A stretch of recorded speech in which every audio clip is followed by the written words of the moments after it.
patrons, this is Pam. This is video number 2 for you.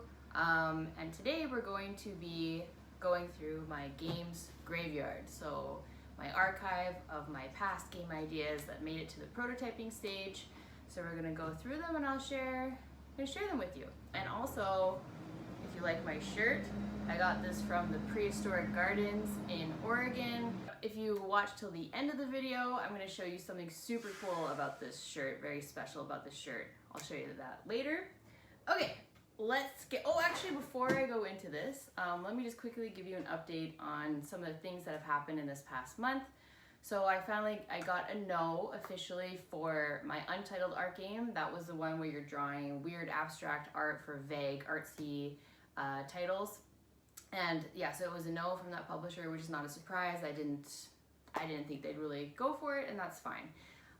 So I actually haven't really play tested this version of it so much. Like the core is the same, but the scoring is a bit different. So when I pitched it to them, I hadn't really play tested this new version anyway.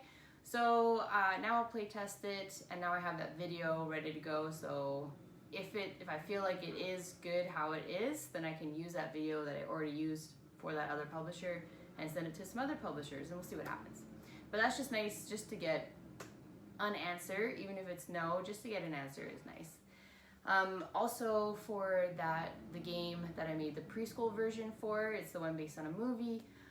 I just haven't heard from that publisher since I sent them the preschool version. That was over a month ago. So I just followed up a few days ago just to see if they had any questions or any feedback, and I haven't heard back. So I will let you know about that one as soon as I hear back from them.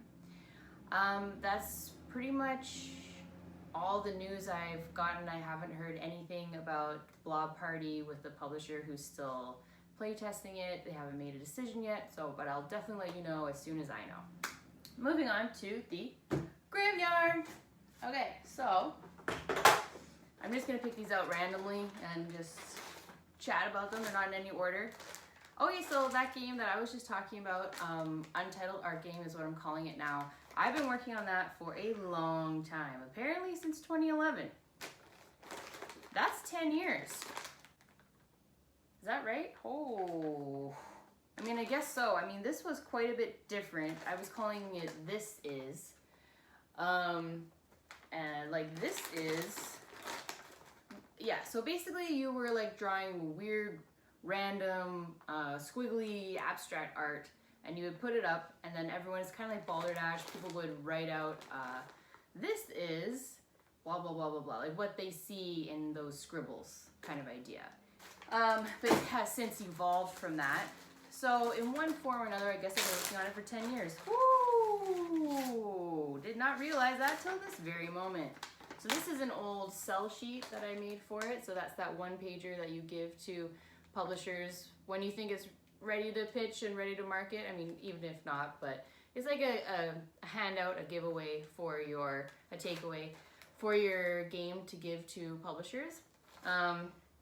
So I drew these little people, this little artist, and then, so this was a version where, yeah, so this was Art Aficionado. So I was calling it This Is, I called it Art Aficionados, Artsy Fartsy, Untitled Art Game. This game has had a lot of different names. So this was Art Aficionado, and so this was when it started taking shape more towards code names, which is where you had a bunch of different titles to choose from in a grid.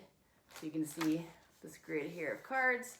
And so you're looking at this abstract squiggly line art, and then you're trying to decide which of these titles, you know, this is like, some of the titles are Preparation, Purity, Cravings, An Elegant Idea, like those types of things. You would pick which title you thought went with the piece, and then I also had a betting system of how confident you were. You would bet, you stake your reputation on how many you think you got right. Okay, so I think that was, everyone was drawing the same time. But essentially, yeah, like you're betting on how confident you are with your answer. I can't believe I've been working on this game for that long. Wow. This one, well, I mean, to be fair, it was sitting with the publisher for 2 years. So this is the actual prototype that I mailed to the publisher. Let's open this up. So this is when I added these funny little glasses, because I wanted people have to close their eyes while they're drawing, because I don't want the art to be perfect. I want it to be weird. And so people have to close their eyes while they draw. And so I thought it'd be fun to make these like blackout glass, like artsy kind of glasses. That's not super artsy, but like, I don't know, like these. So you have to wear these blackout glasses while you're drawing. I thought that was a fun touch. But obviously that would cost quite a bit to make, for a publisher to make. I think I had 8. Nice. But wouldn't that be fun to see like 8 people wearing these glasses while they're sitting there drawing? That was fun. I just put Scotch tape over top of the lenses so you can't see while you're drawing. So this is Artsy Fartsy. There's Where the Wind Blows. I've talked about this before. This is the game I'm going to be turning into a mobile app. As you can see, I made quite a few tiles. So I went to Walmart and I found a tile matching game, and they're the 2x2 inch tiles, and I either peeled off the label that they had on there or I just taped over top of them. But you can see just how many of these tiles I made. So there's those, and they're double-sided too. This took a long time to peel off all those labels and then cover them with my symbols. But now I have a bunch of tiles that I can use for future prototypes, and it's fine. But this definitely shows you how Tabletop Simulator is quite a bit more efficient than making so many tiles by hand and then updating them by hand. Although, obviously with a game like this especially, it's really tactile and more fun to play in person with a physical prototype. That's Where the Wind Blows. So that was that box. Now we'll move on to the bin. Monster Mash. Yeah, so I try to write, try to kind of remember the year that I worked on it and the title. This one I don't super remember. I'm guessing around 2013. And yeah, I don't remember exactly how the game played, but I made these cute little drawings. I was calling it Monster Mash or Trash Monsters, Garbage Monsters, something like that. Like, the idea was there's these stinky little monsters. I don't know why they're in the garbage. There was some explanation for it.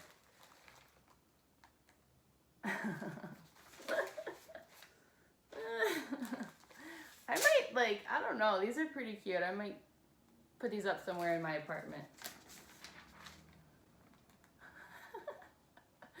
See, this is kind of, you'll see this throughout my prototypes, running theme of me really enjoying and focusing on the art side of it, how things look. And I enjoy that. It's fun. It's fun to spend time making things look good. I just like it, but it definitely slows down the prototyping process. So that's something that I try to actively not spend too much time on, focusing on how things look as opposed to how things play. But that was fun. I don't regret making those. So this was another tile game.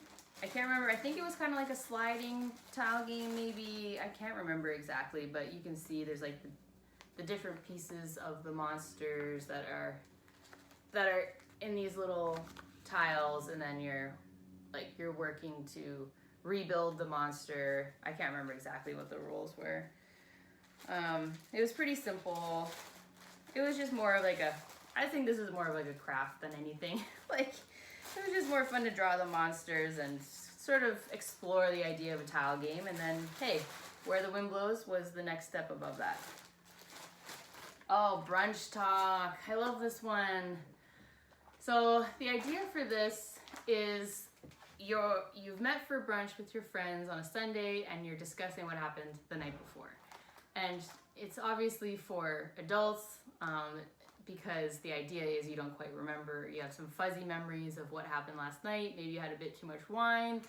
So it was kind of like 21 questions or like headbands, where you would have what you did the night before facing outwards towards your friends. So here's an example. So this would be sitting in front of you, and then to everyone else, it says, I was caught giving myself a pep talk in the bathroom. But to me, I don't remember the entire thing. I remember snippets of it. So all I see is I was caught giving myself a blank in the bathroom. So that's what I see. You all see the full sentence. I have a blank in mind because I don't quite remember everything that happened last night. And so I'm trying to figure out what that blank is by asking you all different questions. It was fun, but it was just really tough to come up with these. Like the replayability wasn't quite there. Once you do one card, can't really do it again. So yeah, this one was fun. I enjoyed it, but it never quite took shape, never really worked.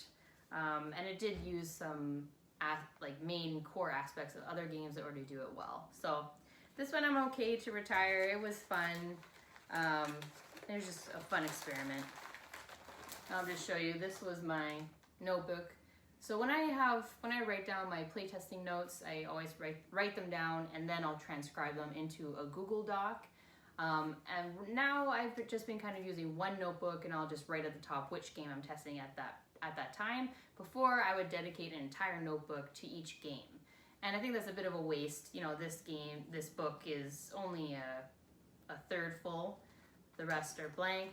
So I won't be doing this anymore, but I wanted to show you this cute notebook I used for this one. So maybe I'll bring this back out and use it for other things. I don't really need to archive it. All right, moving on. So this is Compono. This was, like 2012-ish. I started working on this for a few years. This was the first game that I actually took really seriously, that I was like, all right, I'm going to make this an actual game. I'm going to self-publish. I'm going to put it on Kickstarter. I'm going to get it crowdfunded. I'm going to manufacture it, sell it, have it in stores, and so on. And that's before I knew really anything about the industry.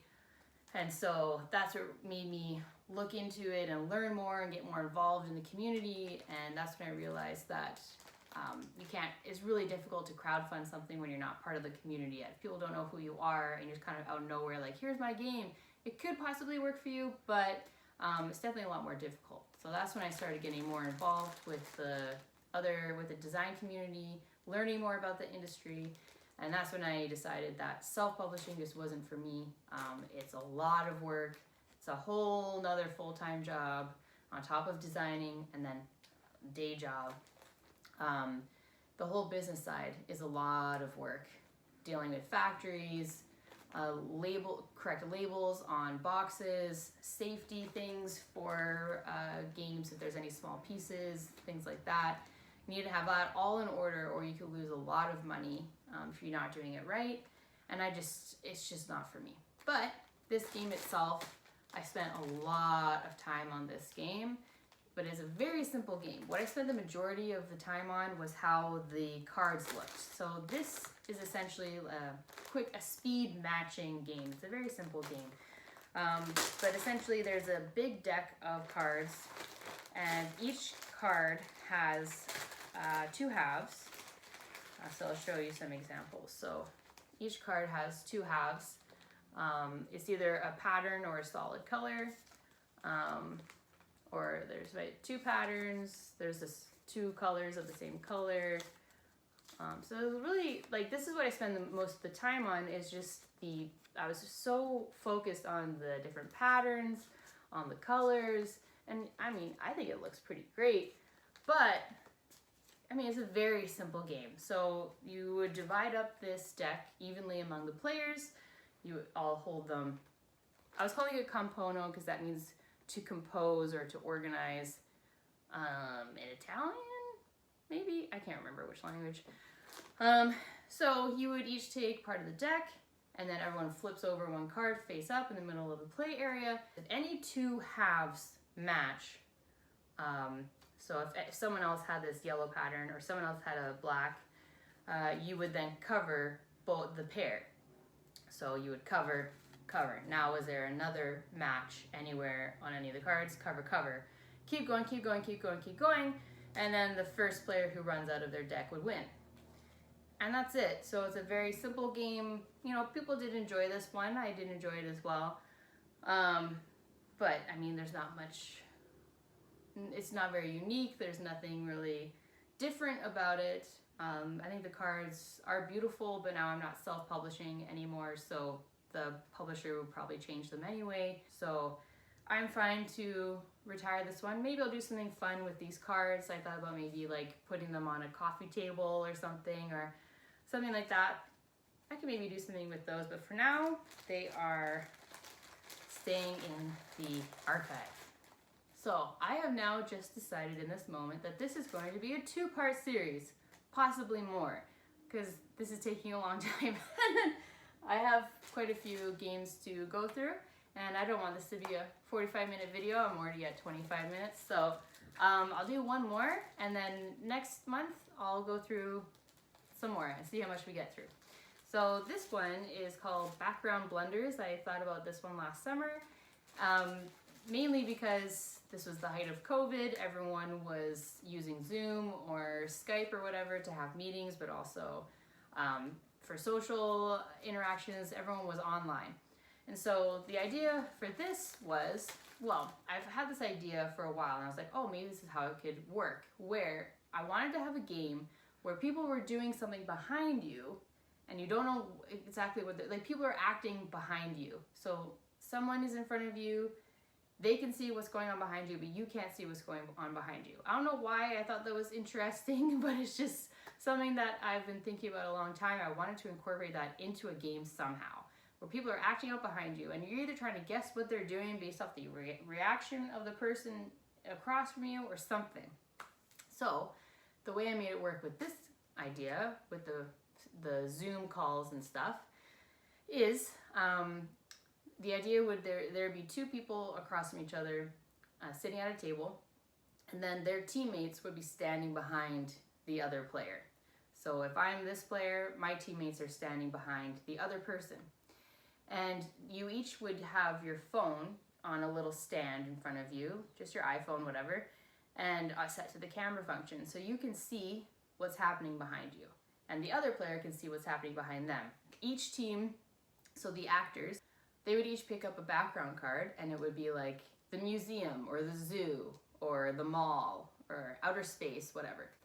The location clue. And they would put them down, and at the same time or on go. Actually, it was kind of fun. I had the timer is actually like a mute button. So both players start on the mute because they've muted themselves like most people do during meetings. But then as soon as someone wants to make a guess, you would turn it to the unmuted side. When you flip the timer, both groups of actors are acting out their backgrounds. And so you're trying to guess what the other person's background is, and they're trying to guess what your background is. So essentially, like, where are you right now? We're in the middle of a meeting and you're at the zoo, sort of idea.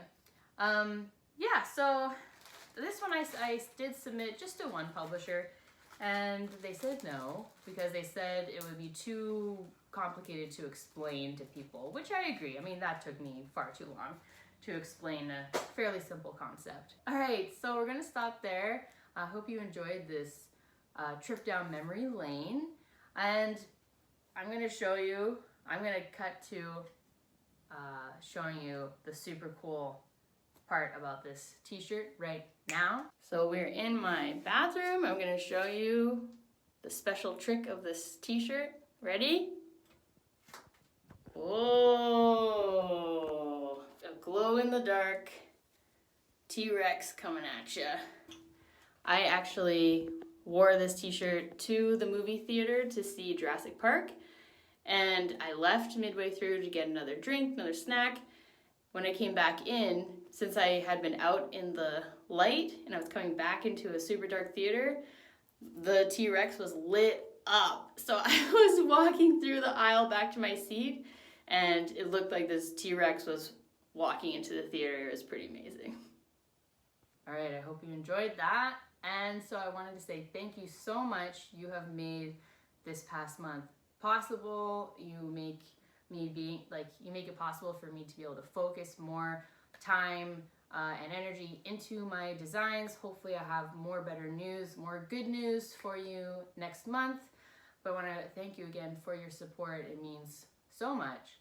So I want to say thank you to my patrons, Monica, Kathleen, Meg, Pat, Darcy, and Nancy. Thank you so much. I appreciate you, and I will see you next month.